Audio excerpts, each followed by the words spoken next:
На кадрах видно, как мать буйвола защищает своего малыша от нападения львов.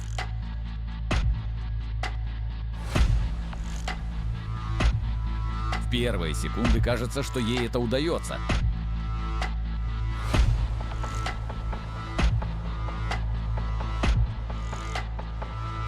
К ней на помощь даже приходят другие.